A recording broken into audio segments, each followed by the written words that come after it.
Welcome to the pudding. Hi.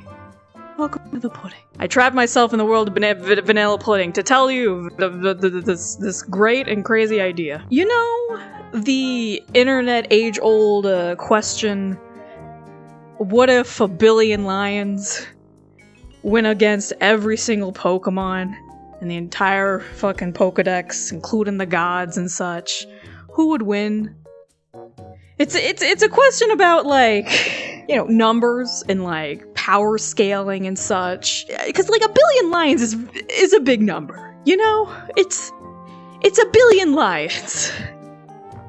Do you guys even know what a billion even looks like? It's an idea of, like, what if there was one of the strongest monsters that we got in our real world, just an actual lion. That's our guy. That's our big dude. We're gonna send him against every single Pokemon.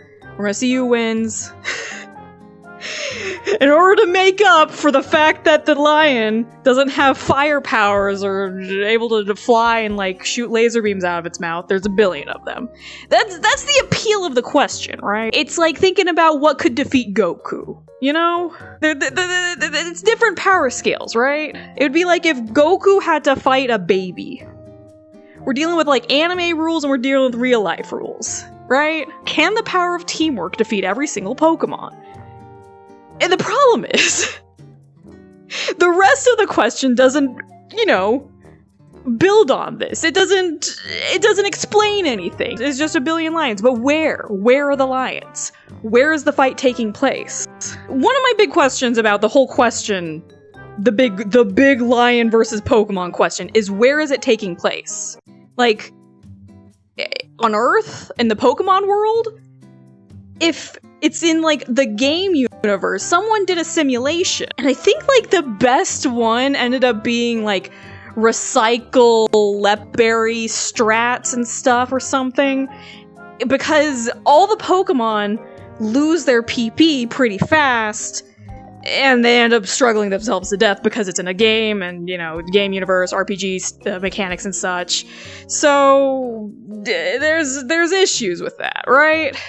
So if it's in the Pokemon, like, video game world, the lions win, hands down. There's no way for the Pokemon to win. We're talking about, like, anime Pokemon universe. It's like, well, then the Pokemon win. It's like,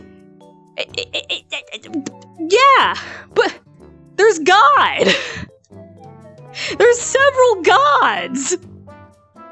Do you think the lions are gonna be able to go into the ocean and grab any of the fish Pokemon? Or fly?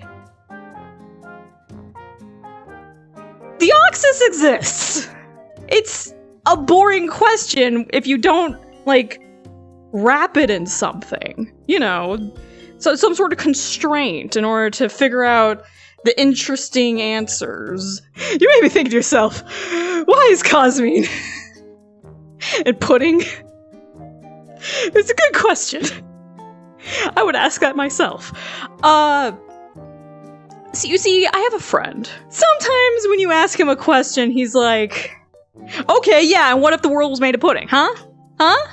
Have you ever heard someone ever say this? It's a way to say that's a ridiculous question that would never come up. Why are we asking this question? It's not useful. It's not conducive to anything. What is the answer? The world's made of pudding. Who gives a shit, right? It's a ridiculous question. But that's what makes it appealing to me, alright? What if the world was made of pudding? It's a stupid question. Basically, I mean, the answer's right there, right? It's just pudding. Pudding all the way down, from the crust to the core, baby. The whole pizza pie is just pudding. When we're dealing with pudding, we basically got to think of it as water, because it's got about the viscosity of water and the properties of water, with a little bit of something mixed into it in the solution, essentially.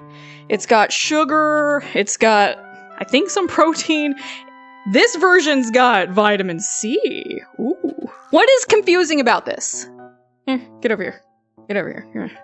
Come here. Come here. What's confusing about this? Huh? Huh? Tell me. Tell me. It's pudding. You see where I'm getting at? We combine these two. What if a billion lions fought every single Pokemon? Both sides of that question are super boring. In the real life, where Pokemon have all their Pokemon rules, Pokemon win. In the video game world, where video game rules rule, the lions win, because it's a numbers game. And in the ridiculous world of nonsense, this is the stage that I've been looking for.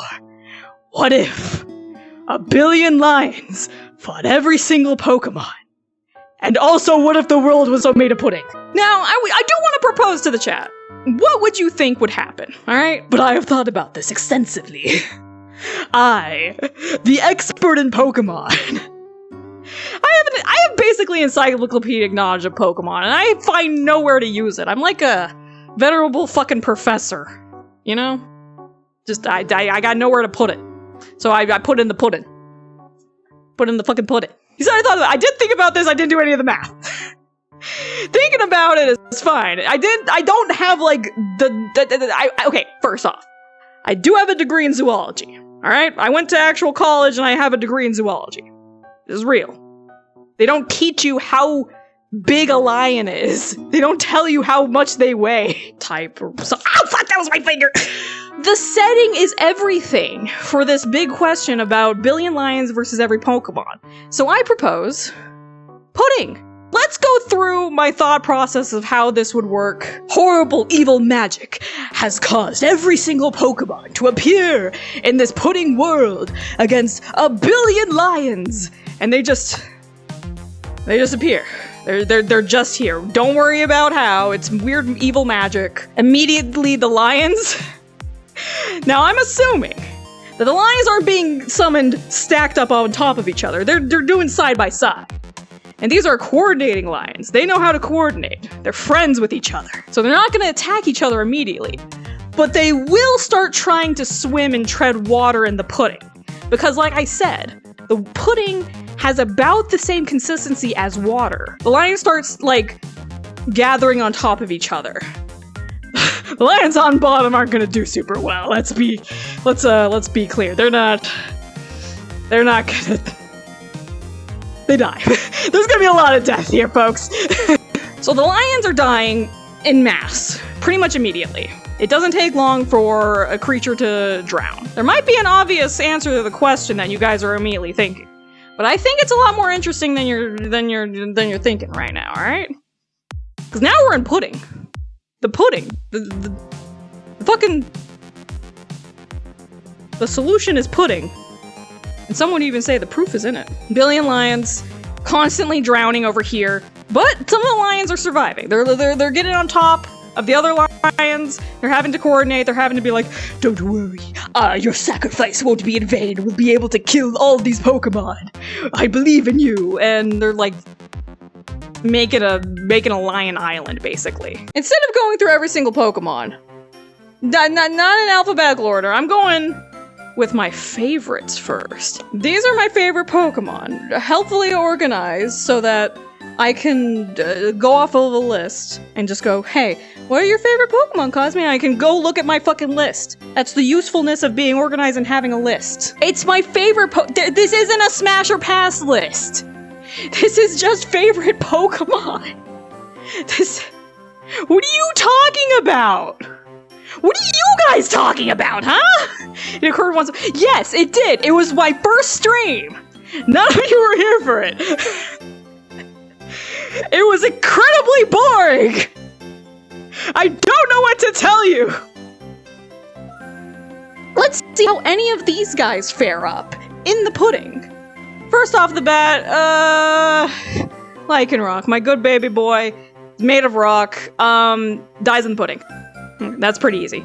Walking Wake, pretty cool little guy, like a dinosaur Suicune. This one has a strange ability to be able to walk on water like our good friend Jeebus. Wouldn't immediately die in the pudding.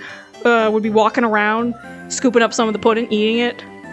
Would probably just walk away from the battle entirely, not not deal with fighting any of the lions. I mean, probably could like blast some of them, but literally just walk away from the whole situation. Zacian dies in the pudding. Braixen dies in the pudding. Zamazenta, pudding. Sylveon, pudding. Clodsire. Now, Clodsire is a, you know, a little swamp kind of little creature. It likes muddy, watery sort of things, and this is a kind of a watery environment that it might maybe thrive in. That's a maybe. I'm gonna give that one a maybe. Clodsire, you get to live for now. Riolu dies in the pudding. I mean, a lot of these Pokemon, they're just gonna be treading water for a very long time and lose out to exhaustion. The basic idea is the fact, like, how long can you, who are not adapted to swimming, to have no buoyancy except to, like, you know, maybe you got some buoyancy, but like, you're not gonna be able to survive. You're not a marine animal. You're not gonna survive long in the pudding. Assuming the Pokemon the Pokemon do work together a little bit. They're not gonna be like perfectly coordinated like the lions. The lions have to be perfectly coordinated. There's a billion of them. It's not gonna work unless the lions are perfectly coordinated. Iron Valiant, there we go. I know all the Pokemon. I know all the Pokemon. You guys didn't know it. That wasn't me. That wasn't a me issue. That was a you issue. Iron Valiant. So basically any really heavy Pokemon that don't have like any, you know, buoyancy, no lightness, any Pokemon that's denser than water, which I would assume Iron Valiant is, would be having to tread water for a lot more, you know, physically active, and I would assume Iron Valiant would lose power pretty quickly and sink and die in the pudding. Rockruff, same. Lucario, same. Latios. Now that's an interesting one. Survival with buoyant. Yes, we're dealing with buoyancy here. So, Latios would survive because Latios can levitate. Yeah, that's pretty simple. Let's see. Jangmo dies in the pudding. Cutie Fly. Cutie Fly would probably be okay for a little bit because they're flying. But with a lot of these flying type Pokemon, they're going to need someplace to land because they physically exert themselves like by flying. And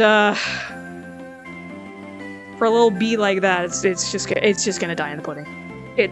It lasts longer than other Pokemon like Zangoose over here, but it's gonna die in the pudding. Miraidon, same difference. Miraidon, it has to use an extra amount of power to let itself rise up and use like Magnet Rise and all this other stuff. It's actively using its energy to fight gravity. Therefore, it'll eventually lose its energy and die in the pudding. Snom, unfortunately, I mean, it's a little bit buoyant. I guess it could use some ice to like help it buoyancy and all that jazz, but I think a lion would actually get that one. Yeah, a lion's gonna kill Snom. Snom over there dies to the lions. Hey, lions get one. Victini, yeah, dies to the pudding. Iron Leaves, pudding. Zora, pudding. Cosmog. I think literally the weakest Pokemon.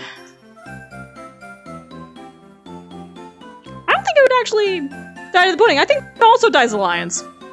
Cosmog dies to the lions. Cerulege dies in the pudding. Oh yeah, immediately the fire goes out on Cerulege. It goes, dies in the pudding. Reshiram probably just flies up in the sky. These kind of sort of like godlike Pokemon, they've got a little bit more energy than a normal Pokemon. I'd imagine that Reshiram could survive in the skies for a little bit. But its power is not infinite, right? Eventually it's going to have to fall and land somewhere. We'll get to that. Appleton, pudding. Latios, we'll get to that. Solgaleo, they would probably look at the lions and go, that's fucked up. And send itself to the Ultra Zone. Does not die to the pudding, but it is disqualified for running away. Toadscruel Pudding, I don't know what to tell you. It's absolutely dies in the pudding. Absol pudding, Carbink pudding, Silverleaf pudding, Raikou pudding. Zeraora can levitate using his little paw things and go, woo, I'm a little guy, I can fly around. Pudding. Yveltal. Now that's an interesting one. Yveltal and Xerneas, they have this cocooning sort of capability where they like, they exude all of their energy, become this big old rock, and like become hardened and be able to just survive for a very long time as a big old rock. Yveltal's only chance of survival is doing that. Tyrantum pudding. We could rapid fire through all of like the types of Pokemon as well. Here we have a list of all the Pokemon, right? Basically, we're gonna look at these guys up here. They're all gonna die in the pudding. We're moving on. I don't need to explain it. They're gonna die in the pudding. Pudding. Yeah,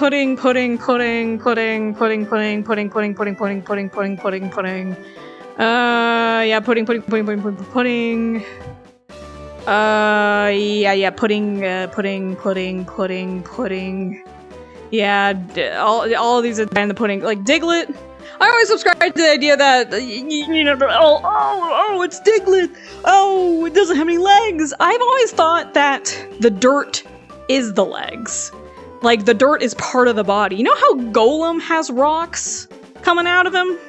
That's the same thing with Diglett. Diglett just has dirt coming out of him. Psyduck dies in the pudding. A lot of these Pokemon, they're water type, they're semi-aquatic, and can like breathe air and stuff. They'll be a little bit better off than other Pokemon, but they'll still die in the pudding because they are still trying to tread water and there's no land for them to like rest on. Psyduck would rock it. See, there's an interesting idea where the Pokemon are working together and they're trying to make earth and water, like clean water for them to drink. I'm assuming that the pudding is all safe to drink and it's basically gonna sustain whatever creature comes across it, you know? It's actually pretty healthy, except for the high sugar content. But it can substitute for water for a lot of things. But it's the fact that they don't have any solid land. If they're not like a marine animal that can like spend time floating and rest, then they're not gonna do well in the pudding. Can sleep on water. This is true. Psyduck may be buoyant enough, but I'm worried about the lions now. Yeah, you forgot about the lions, but I didn't. Lions are starting to make a bridge. They're using their dead bodies to make a bridge. They're coming over to the other side. If the other creatures are sleeping and stuff, well, they're just gonna be picked off by lions. They're working together. The lions are eating each other at this point. So, for a lot of Pokemon that, like, rely on ground and stuff, they won't be able to use their ground-type moves. Because the pudding. I always thought that, like, ground-type Pokemon manipulate ground. They don't summon ground. Stuff like, you know, like Squirtle and all that jazz. They can summon water, but, like, they have, like, a, you know, an internal reserve of water. And I always thought it was, like, temporary, too. Because they're, like, breaking the laws of physics and stuff.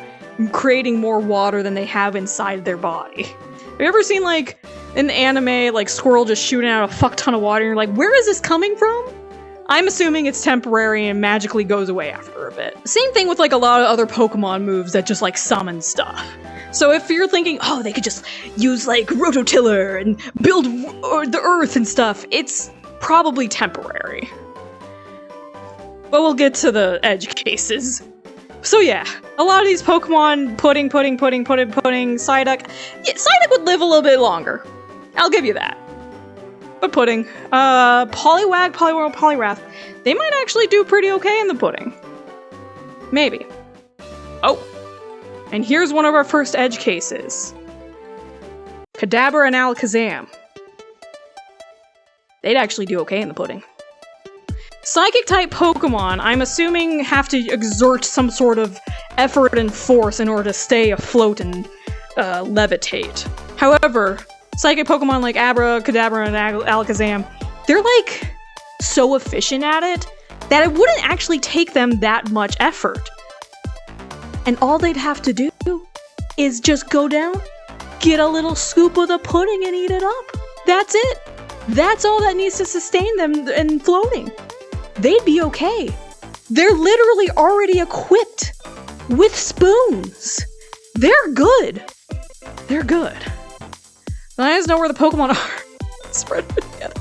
Straight up putting together the closest lion, the closest Pokemon. Okay. Closest lions are like right there. Closest Pokemon are like right there. They're like, they can see each other.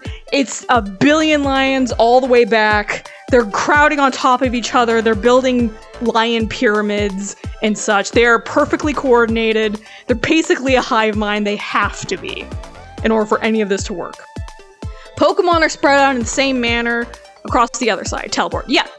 Basically, yep. Kadabra and Alakazam, they can teleport. Yep, they can just, boop, get out of there. They're fine. Yeah, most of the rock-type Pokemon, pudding. No, immediately in the pudding. The lions wouldn't even be able to fight them. On a normal one-to-one fight against just one lion, against any rock-type, Pokemon wins, right? It's a rock, guys! It's a stone, Luigi! But in the pudding world, that's where they go. But Slowpoke might actually live for a little bit. But the problem is, Slowpoke has a low, reaction time and stuff. They don't really understand what's going on around them. So they're just gonna be floating in the pudding, having a chill time, till the lions build a bridge over to him, and they eat him. Slowpoke dies. Fucking lions. Now we're at something interesting. Seal, Dugong, these guys are marine mammals. These guys would actually do okay in the pudding for a little bit. They don't breathe water. They don't have their oxygen exchange necessary with, gills and such. So they can, still breathe the breathable air. They'd be fine. Grimer and Muck? Now that's where things get super interesting. Alright? They would fucking love this shit, man. These guys are guys that love toxic garbage and they live off of toxic garbage and stuff. And pudding's not really a poisonous chemical in any regard. But the lions, they're dying en masse. They're making a gigantic continent of lion corpses. Grimer and Muck would fucking love that shit. They're going right over there. They're eating all the dead lions. They're consuming their nasty, disgusting corpses. They're having a fucking paradise over here. Grimer, Muck, they're having a they're fine. They're having a party. They will conquer this land. So long as the corpses keep piling up. Pudding becomes mold, basically. Yeah, sir, didn't remember about that. Yeah, the ghost-type Pokemon, they'll be fine. Yeah, there's gonna be enough dead bodies to sustain them for a pretty long time. They'll be fine. Pretty much every single ghost is fine. Ditto becomes the pudding. Ditto sees the pudding world, and feels a kinship with the world around it, and becomes a part of it. Ditto wins by breaking the rules. Ditto is the pudding. Think how thick the pudding is? Oh yeah, the Ditto's just now pudding. Ditto is just pudding. Same with Eevee. Eevee is a Pokemon that's, adaptable. It's its whole shtick. It's supposed to evolve based on strange circumstances and such. So, Eevee turns into Pudding Eon, and, it's fine. Lives in the pudding. Might get attacked and killed by a lion, but I feel like Pudding Eon could easily just outmaneuver him. Lions can have Snorlax. Sorry. Now, Articuno, Moltres, and Zapdos. We're getting to Pokemon that are a little bit higher in the power scaling here. And I think especially for Articuno, it's gonna see this battlefield and go, oh shit, alright, I guess I gotta go fight some things. And then go, I need to find a place to land. Where should I land? There's no land in Pudding World.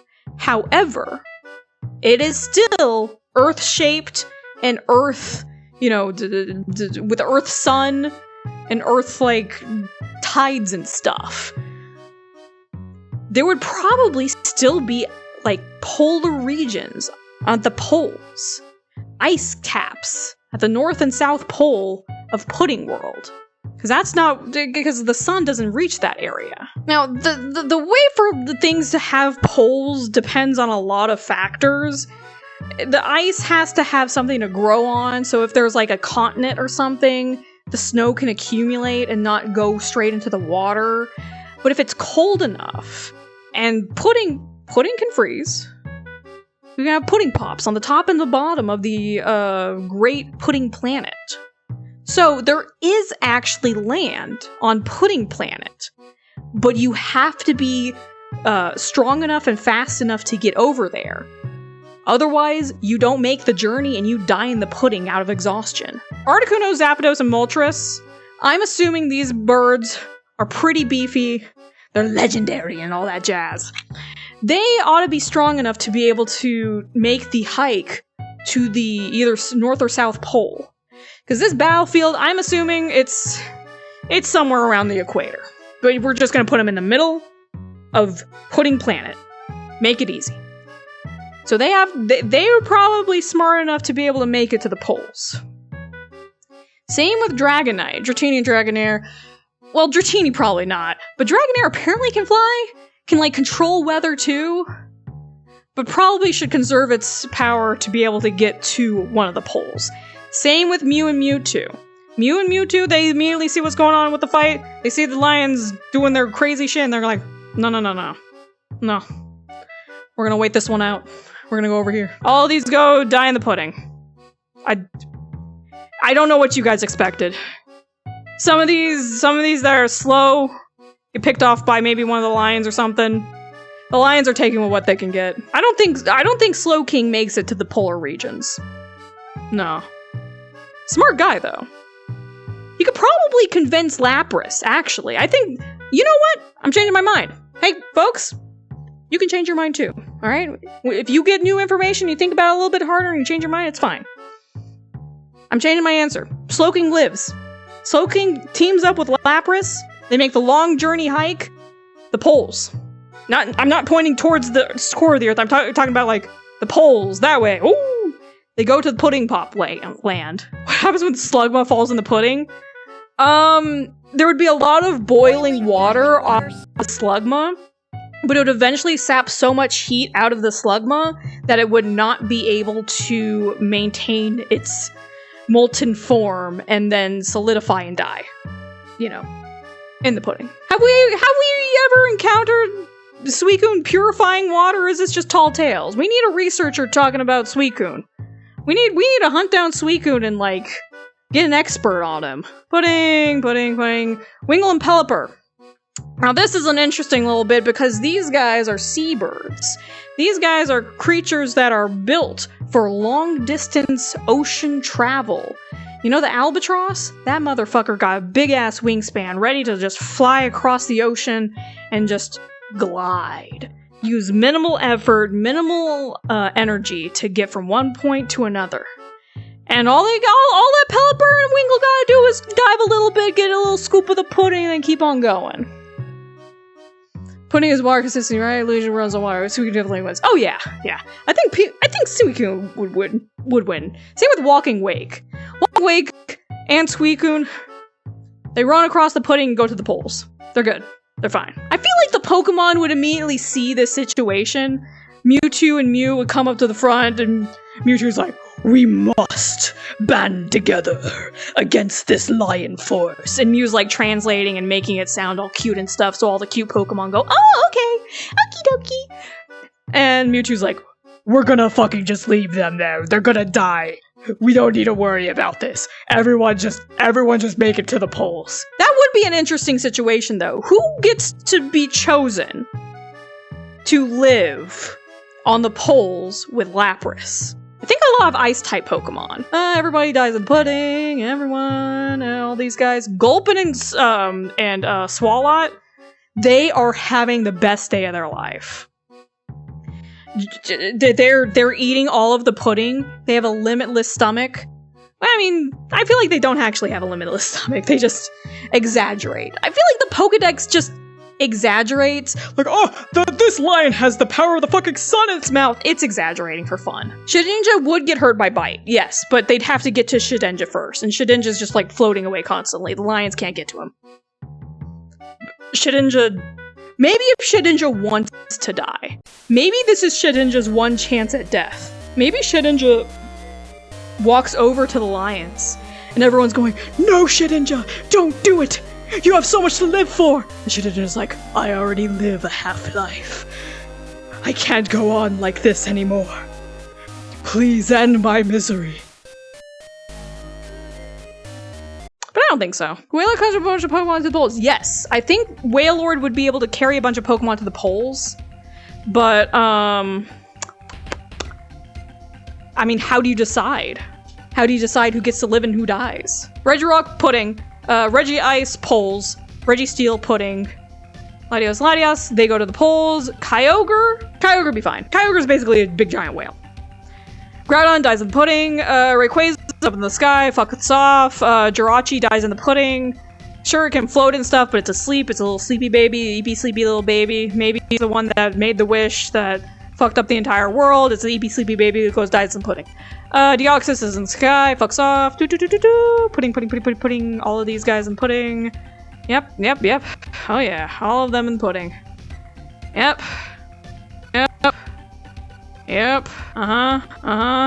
Pudding. Yep, all these guys in the pudding. This man lives in a satellite? You know what? That might actually be a good point. There's no way for Rotom to really transfer to an electronic, but there is enough stuff in space to be able to power some electronic Pokemon. Maybe Rotom possesses an electric type, like a Magneton or something, and then Rayquaza brings them up there to a satellite, and they just hang out on a satellite for all time. Because the satellite gets solar power, and would be able to power them up. It'd be a cursed existence of them just being on a satellite forever, but hey, they're alive! Slowpoke lives, who lives due to Wailord? Honestly, I have no idea. It would have to be, strategically speaking for the Pokemon, and let's say that the Pokemon are being very strategic about it. It's Pokemon that are small, can live in the poles, like take turns flying and stuff. So a lot of small flying type Pokemon that aren't weak to ice. Giratina is the master of anti-pudding now, yes. And you may be wondering, oh, but what do they eat? Oh no, all these Pokemon are gonna be so hungry. Guys, the answer is right in front of you. I mean, do I need to say it? Kyurem might actually be perfectly okay just absorbing all the heat energy from like the pudding around it, making an ice, like, just like an ice island underneath it. Just absorbing all of its power and going, "Oh, I'm going to make everything frozen around me." And you know what? A lot of ice-type Pokemon are going to be fine if they, like, huddle next to Kyurem. But I don't know if Kyurem is all that friendly, though. The lions can do their best. They're not going to make it. They die. They die to the pudding. They die to the fact that they're lions. Even if they're starting to eat each other and cannibalize each other, they're flesh and mortal and carnivores, and sure, there's a billion of them. But you can't evolve that fast. They're gonna die. They can't adapt to the pudding world that quickly. Which is 1 billion lions take up a fuck ton. What number would satisfy you, Kaneko, huh? What number would satisfy you? How many Rhode Islands are we dealing with, huh? Are we just dealing with the meteor the size of fucking Jupiter, Mr. President? A number, please? I don't know, maybe it's the size of Rhode Island. Can you guys even imagine the size of Rhode Island? It's 1 billion lions.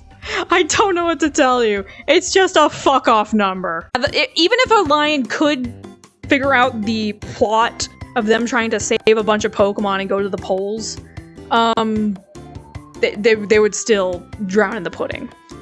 You know what? I bet like some Pokemon would stay there on the battlefield, strategically, so that they could still be considered on the battlefield and still have a chance of like actually winning, right? Like, I would imagine if they went off to the poles, they're forfeiting their fight because they're leaving the battleground, even though the entire planet is the battleground. It just doesn't seem fair.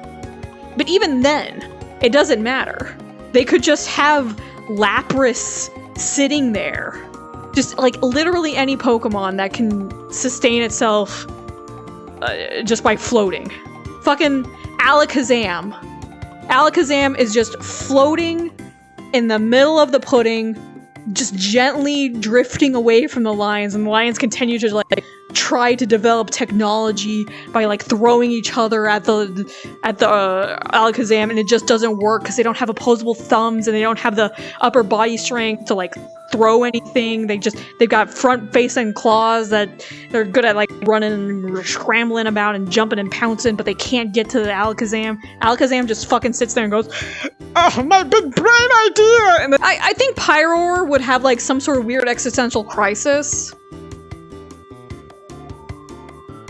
That's it. It would die in the pudding anyways. Everyone is dying in the pudding.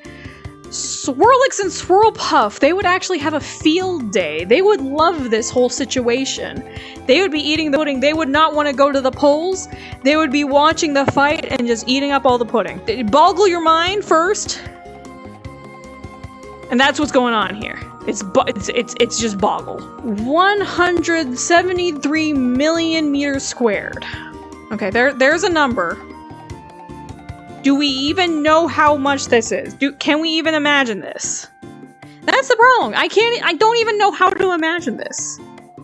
This is just a big number to me. Boggle.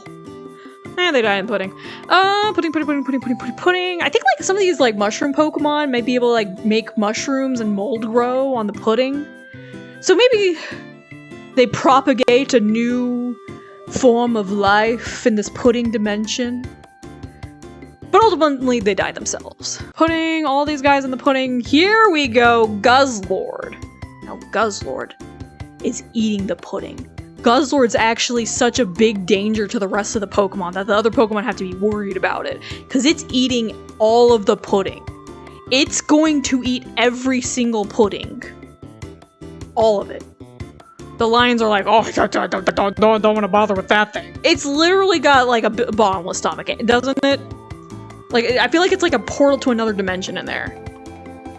Absorbing all the pudding. The battlefield is wrecked due to Guzzlord. I think the Pokemon have to kill Guzzlord. Guzzlord dies to the Pokemon. Because Guzzlord is a danger to the Pokemon at that point. Guzzlord may be the only casualty from Pokemon. By the Pokemon. Guzzlord dies to Pokemon.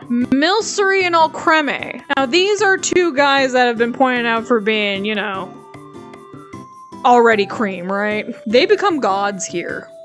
In the pudding dimension, they're basically just already pudding. They're cream.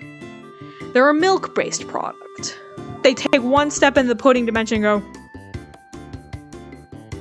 what the fuck? Imagine if you went to a dimension made out of human flesh. Blood everywhere. Organs. Blood. I already said blood. Bones! That's another one. That's basically what's going on in Alcremie's mind right now. And they're fine.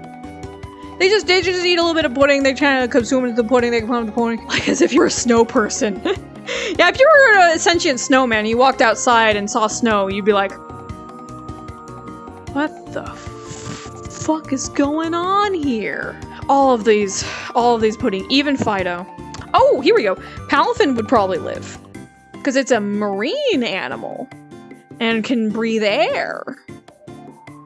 Yeah.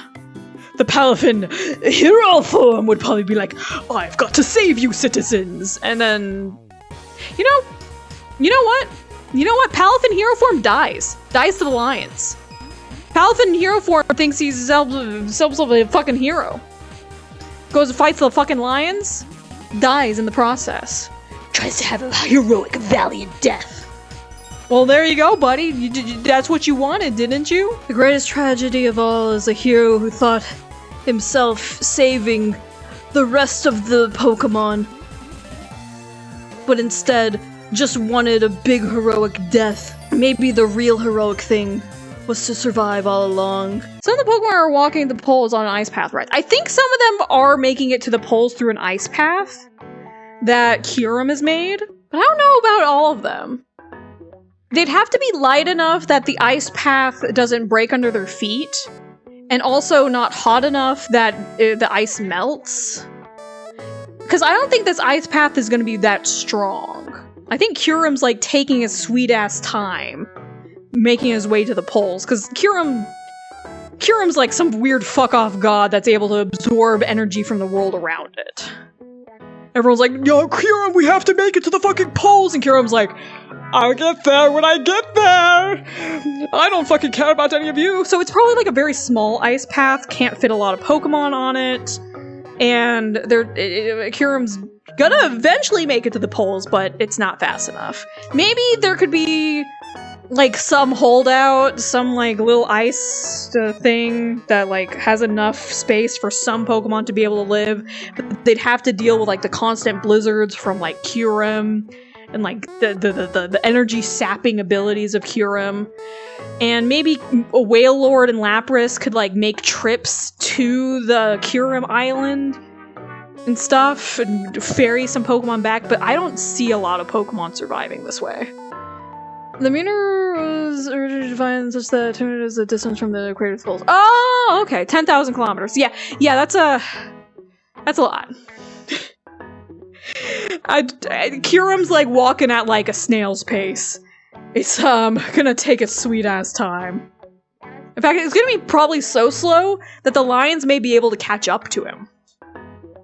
The lions could like be throwing themselves and see that Kyurem is trying to like get over there. Kyurem is like causing all the lions around it to instantly freeze, cause like it's just that powerful. And like maybe it like makes a cocoon of lions around it, of frozen lion corpses, and the lions can't get through the solid ice. They're just unable to.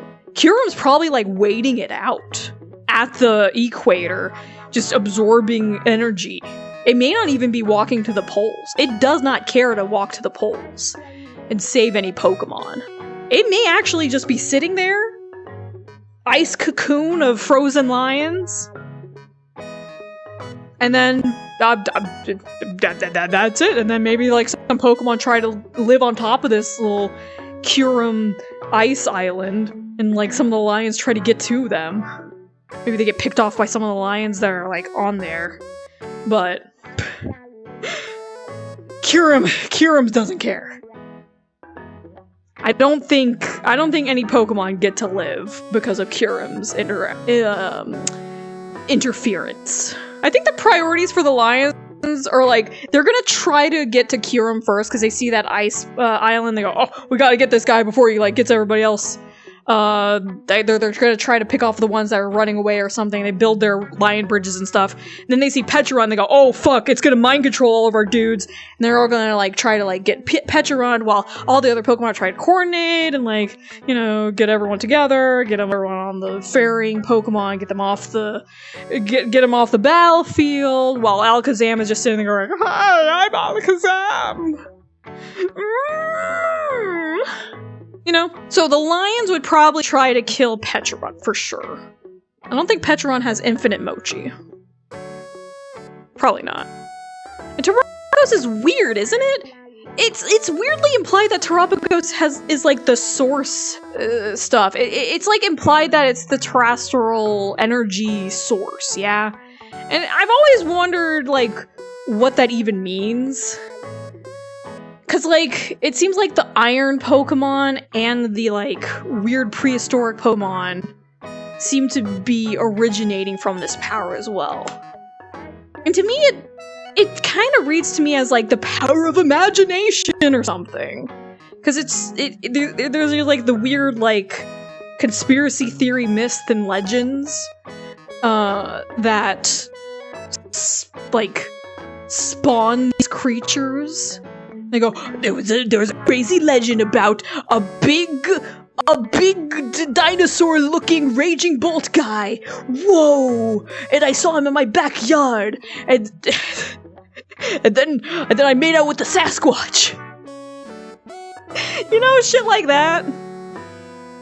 So I think Terapagos is like, it has this weird power of imagination to bring like ideas to life. So would that even work in the pudding dimension fight? I don't know. They don't even tell us any of this. We just have to imply this. What is Terapagos' power? Do we have any idea? Terapagos dies in the pudding. Who gives a shit? Anyways, I think that's all the Pokemon. Yeah. So, yeah, obviously the Pokemon get to live. Yeah, the Pokemon win. Alakazam is sitting there tanking, being the big bro. And if we want to win, then you just need to rely on me!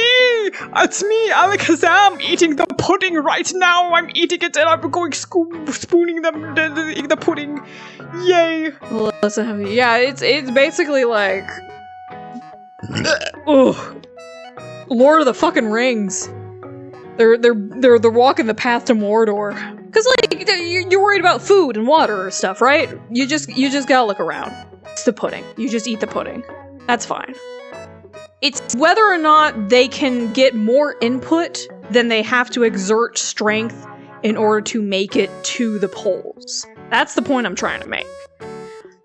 You got infinite water and you've got infinite food. Do you have enough energy to go through the pudding to make it to the poles, where there's solid ground and you can actually rest your legs, but also, do you have the capability of surviving a polar environment? Essentially. Oh, and also, of course, all the lions die. The lions are all dead. The aftermath of the battle. The winner is Alakazam. Alakazam's just sitting over here eating the pudding, having a grand old time. Lions are dead en masse. There's a huge island of mush, blood, guts, corpses, rotting matter, and all that jazz.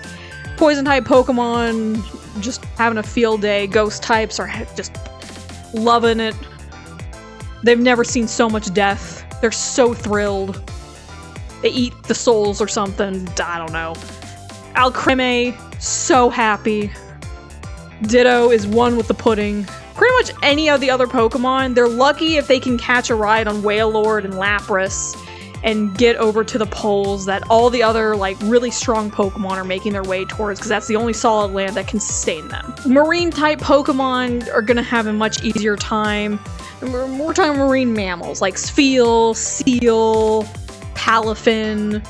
We already talked about Wailord and Wailmer. These guys, they're gonna be okay. Wailord and all those little fuckers are gonna be just fine. They're gonna live. They're gonna make it, folks. I think it's a little bit different than just thinking, the gods are gonna win. The gods are fucking off. The gods don't care no more. This is Pokemon World now. I mean, obviously Arceus could, like, summon, like, land or whatever, but that's a boring answer. It's pudding. What god would want to be the god of pudding? Alcremie would. Alcremie is now new god of pudding. Alcremie crowns itself with crown of pudding and says, I am now god. Everyone worship me.